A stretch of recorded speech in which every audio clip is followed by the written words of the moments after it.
All right. Boy, I'm excited for you today. I'm excited for your soul today. I want you to say with me, I remember who I am. Will you say that with me? I remember who I am. Now, this is a really important message. I hope you'll stay with me, even if I go into territory you might not be familiar with. Will you do your best to stay with me? Will you do your best to stay with me? Okay, because I want to kind of bring you along with where I've been the last few days. I'm going to do the last 3 days in 20 minutes.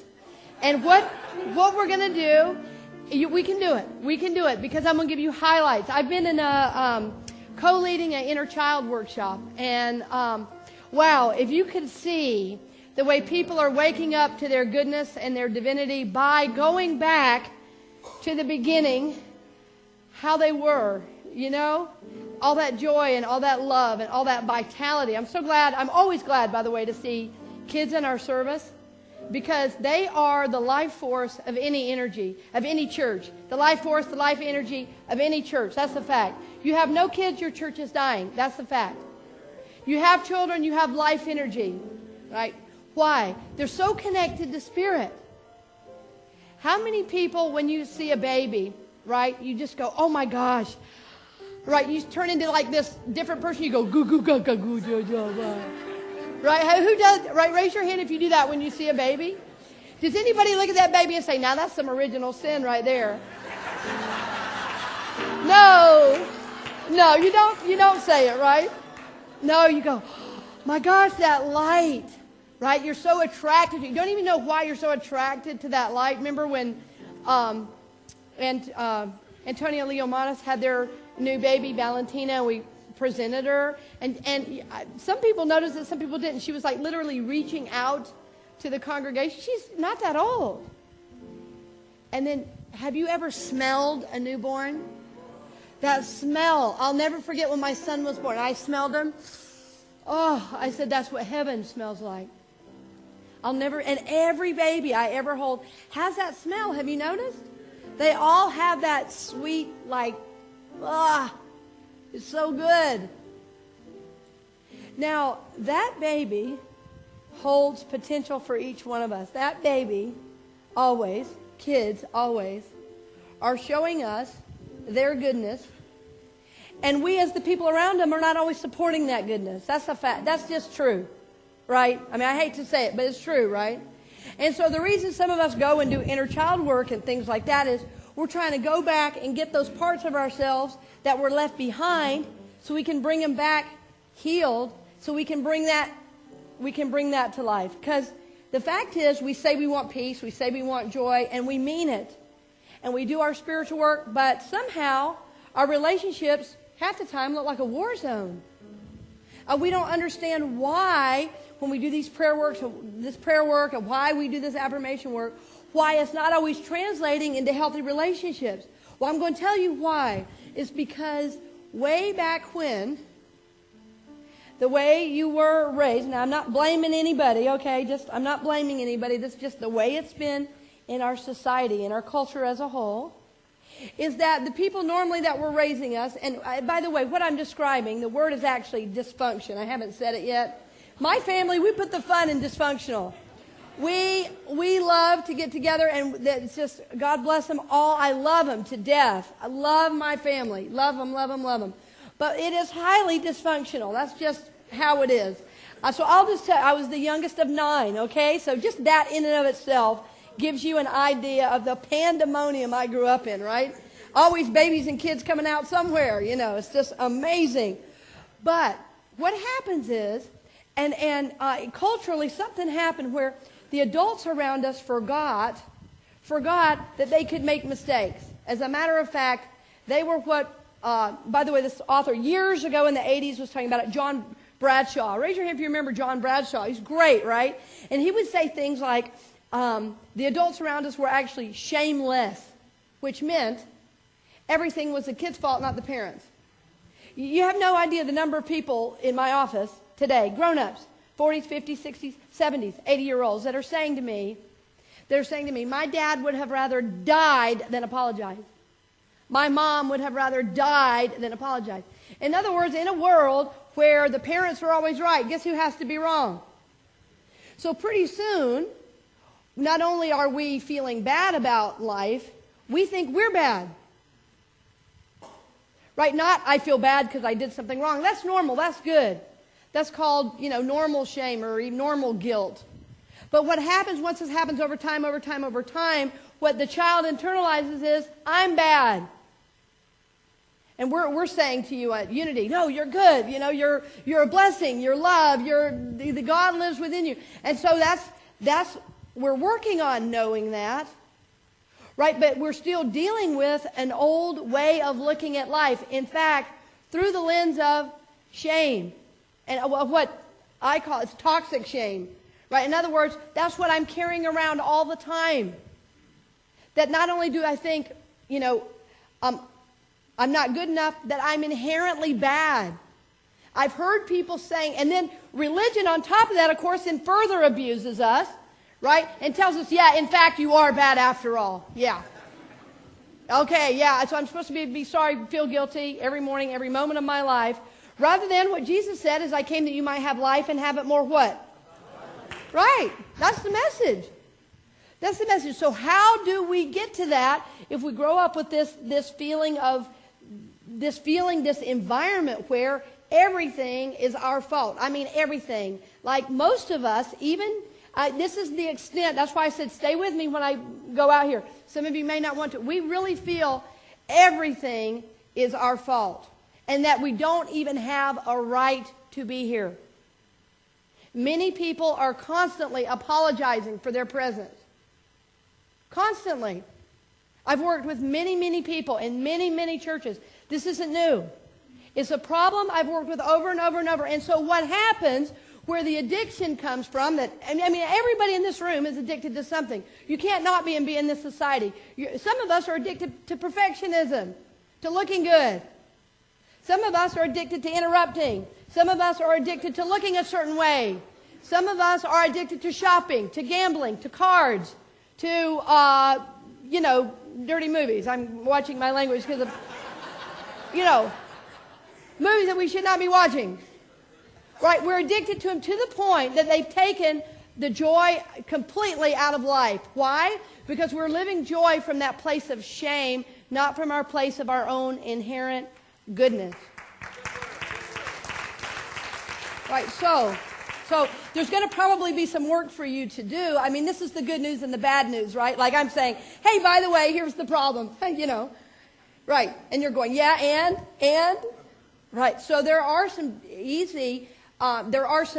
I'll say simple, not easy, ways to begin to do this work, and some of you may be deepening the work that you're already doing, because many of us in this room are already doing what I call soul work. In other words, it's to go back and see what needs to be healed, how can I move forward. But I'm going to tell you right here in this ministry, there are a lot of ways to start doing some healing work. But the first thing is you really have to get honest with what's actually happening in your life, right? You have to get honest. And to get honest, first you have to stop and breathe. So we're going to do that right now. Just stop whatever we're doing right now, especially those of you who are just scribbling down notes left and right. You make me so happy.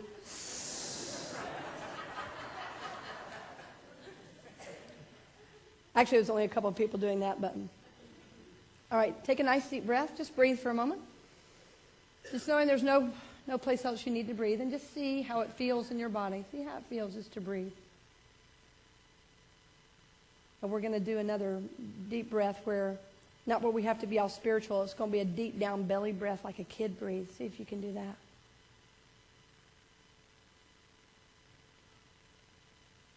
And nobody's looking because nobody cares because everybody thinks you're looking at them. So nobody's looking at you. Nice big belly breath.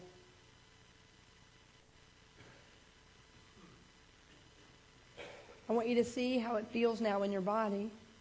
And notice that you might even be a little dizzy because your brain hasn't had any oxygen for a while.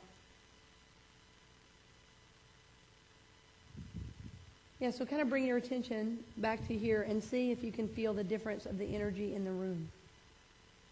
You feel the difference?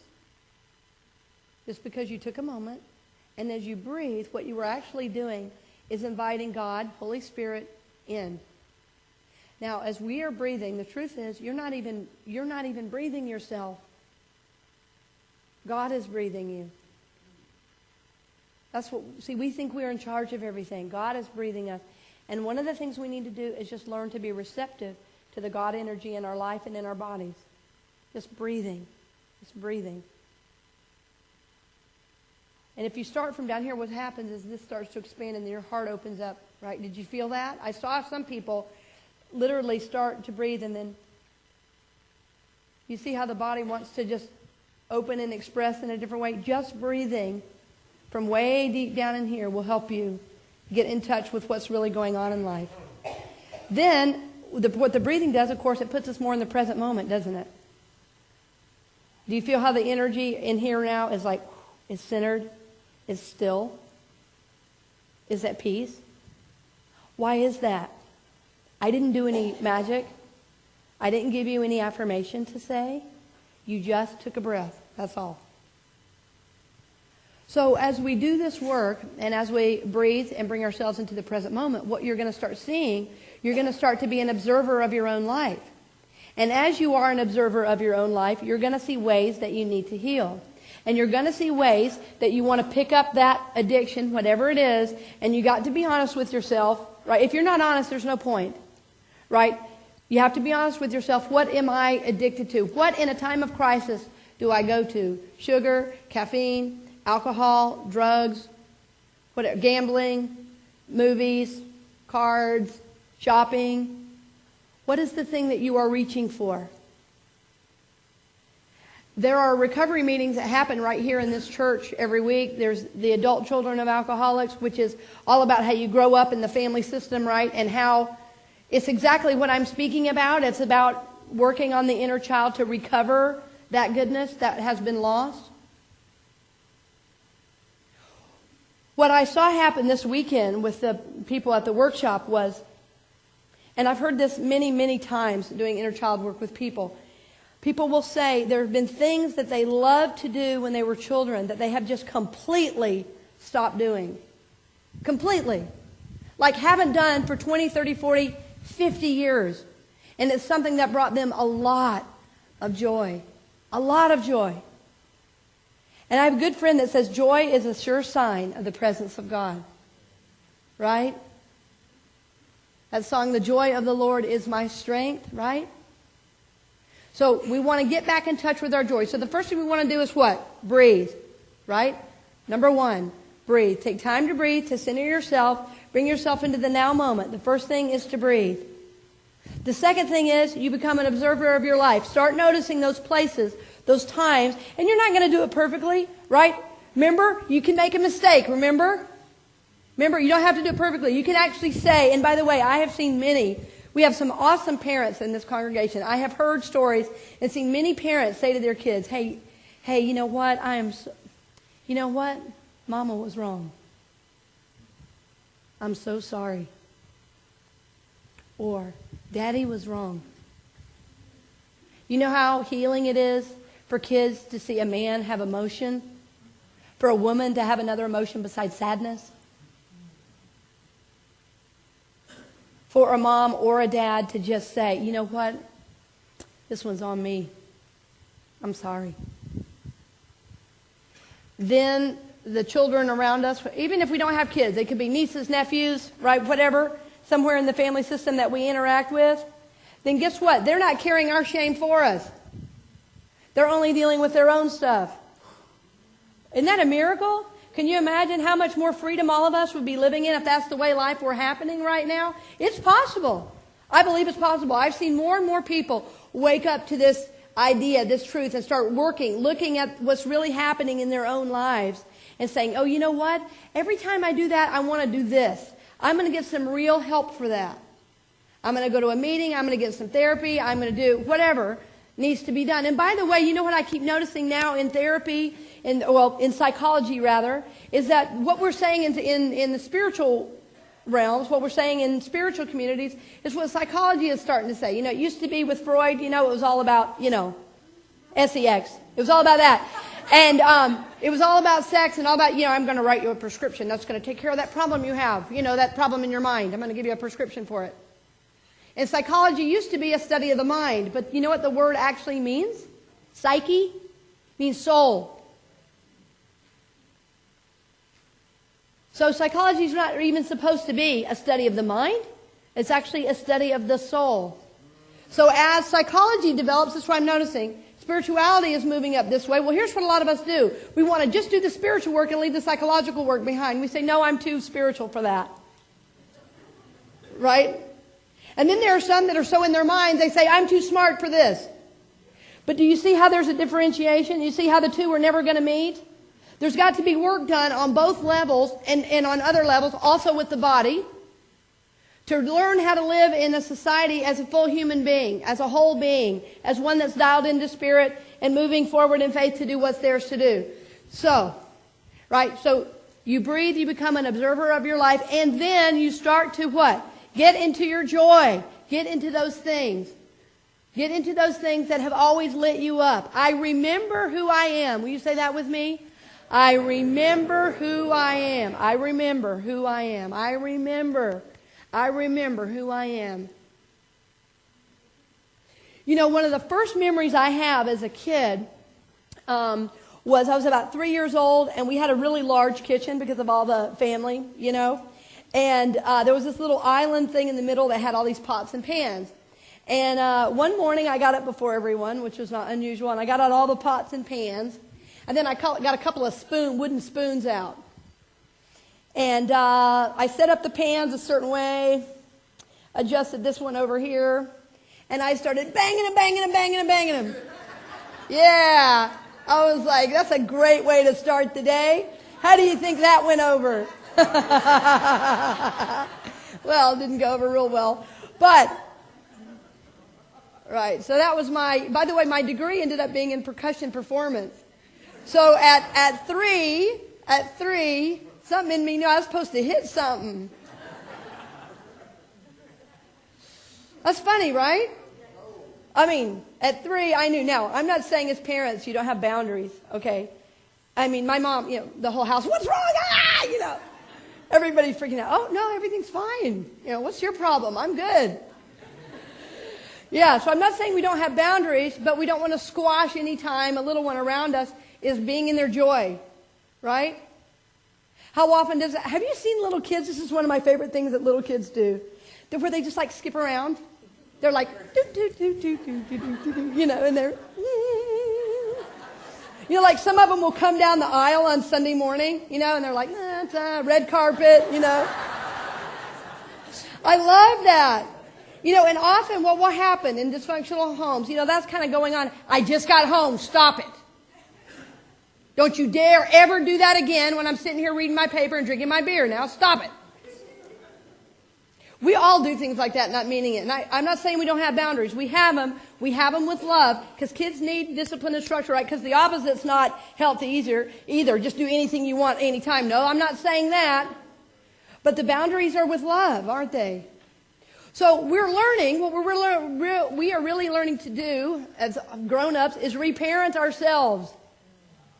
I mean, this is a big idea, a big concept. And next year, I think I'm going to do just a whole series of about 4 weeks minimum, maybe 8 weeks of healing the soul and working on these things where we do Sunday morning messages on these specific topics and then kind of therapeutic work during the week. Because I think this is really important for our healing as souls and for our healing as a society. Because we're walking around wounded 5-year-olds and we keep saying we're wounded 5-year-olds rather than growing up. Right? Right? The little kid in you wants to grow up. So instead of walking around like, you know, we still have to bang on things all the time and get everybody up. Right? I mean, the little kid grows up and learns how to do the things a little kid, right? In a responsible way. The little kid in you grows up. What we say now is, oh yeah, I'm triggered. I'm triggered. Oh yeah, somebody just pushed my button. What button? I don't see any buttons. Right? Oh yeah, he just pushed my button. Well, get over it. Grow up. Right? Grow up. Do the work of your soul and move on. Right? And then you can decide how to be in the family situation that you might have. Right? So be in your joy. What thing really lights you up? You know, I have a good friend who's been doing some deep inner work, and it's so amazing to watch. Many of us growing up were told, well, if you're a girl, you can only do that. If you're a boy, you can only do that. Things like that, or this friend of mine, an artist. She would not call herself an artist, but she always loved to paint. Of course, what was she told? You can't make any money painting. It's a waste of your time. As if the only things worth doing are things you can make money at. Right? So over time, she just quit buying the paintbrushes. She quit taking time for that. And so pretty soon, right, you get this kind of, what was once a whole human is kind of this Swiss cheese now with all these holes in it. Right? And it's like when you see a real little one that's like really, really shy. Kids aren't shy. That's shame. That's shame. Kids are not born shy. That's shame. So we want to learn to live from a place of our joy and our goodness, our wholeness, right? We want to be able to bring our full self to the table of life so that we can see a peaceful world, so we can love one another from a greater place. Because all this unrest we see in the world is nothing but a reflection of our inner lives. That's all it is. Nobody wants to take responsibility for that, but that's a fact. All the unrest, all the wars is simply, all it is a reflection of what's going on in each one of us. That's what it is. That's why, sometimes I wonder if that's why our church isn't bigger, because I make people responsible actually for their life. Right? Right, so I remember who I am. Will you say that with me? I remember who I am. So I'm going to tell you, you do not do this walk alone, and I remember who you are. And I'll tell you one thing I did learn, though. I want to just give you one story about my own family. One thing I really learned. This happened a few years ago. I had a brother, actually, who I loved dearly. We were very close growing up. He's only 3 years older than me. He's an incredible, accomplished musician. You can't believe his musical talent. And he's had some pretty serious issues with drugs and alcohol, and he lost his teaching position and things like that. And I tried to tell my family that he was an addict, and that's what was going on. Oh no, he's not. Maybe he does this every now and then, but he's. And I said, well, here's my prediction: 5 years, he's either going to be dead or in jail. It's, And anyway, so I had to go home, and it was a tough situation. I had to go home for something, and I was really thinking of this brother, and I wrote this card. It may not make sense, but I'm just going to try to tell you. He had been in this show when he was a little kid. That was a really special show. He was the main character, totally fabulous in every way in it. And I went to every one. The show was about becoming real. So anyway, I bought him this book, and I got him this card, and in the card I wrote, I remember who you are. And he opened the book, he opened the card, and he looked at me and said, it was so much hatred, I grew up. I said, you know what? You did. And I backed out of that situation, and I said to myself, you know what, Alice? I cannot heal him. I can only heal me. And I had to face the fact it was my own codependence, my own neediness for everybody around me to be okay, that I was trying to go out there and get him. And of course I love him, right? He's my brother. I love him. I want the best for him. But the truth is, part of it was my neediness to try to rescue him. But the fact is, he didn't want to be rescued. He was happy until he got arrested about 3 years later. And he's in federal prison now. So yeah, he grew up the way he wanted. How do I want to? Right? So I cannot do this for you. I would if I could. My gosh, I would if I could. I have to remember who I am and live from that place and that joy. And hopefully that will inspire you to do the same. And I will know for you, even when you're in your places, Even when you're in your stuck places, even when the things you're saying are not from your goodness, I'm going to remember that about you anyway. I'm going to remember it with you and for you. And what often happens when I'm with people, if there's a difficult situation, Spirit really helps me and gives me like this vision. And have you ever seen like these, sometimes they'll show views of space, you know, and you'll see like all these stars and maybe like a planet out there or something. Well, sometimes if somebody's having a really hard time, I will see like this window open up behind them and all I see is space. And I think to myself, that's who they really are. They really are a light. They just haven't managed to find it yet. Right? So I'm going to hold that light for you and with you. Almost said for you. I'm a hillbilly. I can't help it. I'm a hillbilly from the hood. Figure that one out. Oh, the glory of me. Right. I remember who I am. Will you say that with me together? I remember who I am. I remember. So I'm going to remember with you who you are. My prayer for you is that you will breathe, keep breathing, keep coming back to the present moment. Look at your life honestly. See what needs to be worked through or healed. I think be about that. You were born to be a blessing to the world, not to sit and be a spectator. You were born to be a blessing. You were born to have peace and love everywhere you go. That's what you were meant for. And then be about your joy. Be in your joy.